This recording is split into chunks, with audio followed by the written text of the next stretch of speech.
اور قرآن اس زمانے میں بیان کر رہا ہے۔ میرے عزیزو ایک بات بتاتا ہوں، 18ویں پارے میں سورہ نور میں ایک آیت آئی ہے، اس آیت کے بارے میں بتاتا ہوں بعد میں، لیکن 18ویں صدی میں ایک سائنسدان جو امریکہ کی سفر پر تھا، اس نے اٹلانٹک اوشین میں ایک جگہ ایسی دیکھی جہاں پر اتنا اندھیرا ہے کہ ہاتھ نکالو تو بھی نظر نہیں آئے،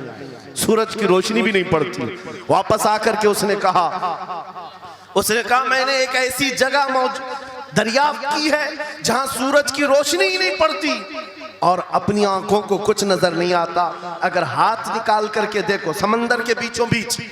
اٹلانٹک اوشین، یہ کوئی تالاب کا نام نہیں ہے، یہ لمبا سفر طے کر کے کوئی ایک جگہ کو ڈھونڈ لیا ایک سائنسدان اور آ کر کے دنیا کو بتا رہا ہے میں نے ایک ایسی جگہ معلوم کی جہاں پر خوب اندھیرا ہوتا ہے، ہاتھ بھی نظر نہیں آتا۔ جب وہ آ کر کے بتاتا ہے، ایک عالم ربانی نے قرآن کی آیت پڑھی، مولا قرآن میں فرماتا ہے اذا اخرج یدہ لم یکد یراہا ومن لم یجعل اللہ لہ نورا فما لہ من نور۔ قرآن میں اللہ فرماتا ظلمات بعضها فوق بعض، ایک جگہ ہم نے ایسی بنائی ہے جہاں اندھیریوں پر اندھیریاں ہیں، جہاں ہاتھ بھی نکالو گے تو ہاتھ نظر نہیں آئے گا۔ قرآن میں 1400 سال پہلے یہ جب بات آئی، اس سائنسدان کو بتایا گیا، یہ تو اللہ نے قرآن میں بیان کیا ہے۔ اب اور تعجب کی بات کیا ہے سنو، وہ آیا سائنٹسٹ، کہا یہ کس کی بیان کی ہوئی کتاب ہے؟ کہا محمد رسول اللہ کی، مکہ میں پیدا ہوئے، مدینے میں زندگی گزاری، آخر دن کی۔ اس نے کہا میں ان کے بارے میں جاننا چاہتا ہوں، ہو سکتا ہے وہ سمندروں کے بہت بڑے ماہر تھے،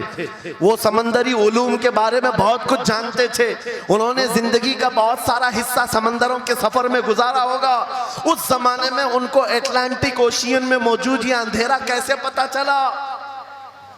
تعجب کی بات ہے، حیرت کی بات ہے۔ جب اس سائنسدان سے کہا گیا اے عزیز، حقیقی بات تو یہ ہے کہ پوری 63 سالہ زندگی میں میرے آقا ایک بار بھی سمندر کے پاس نہیں گئے، ایک بار بھی اتفاق نہیں ہوا۔ تب وہ کہتا ہے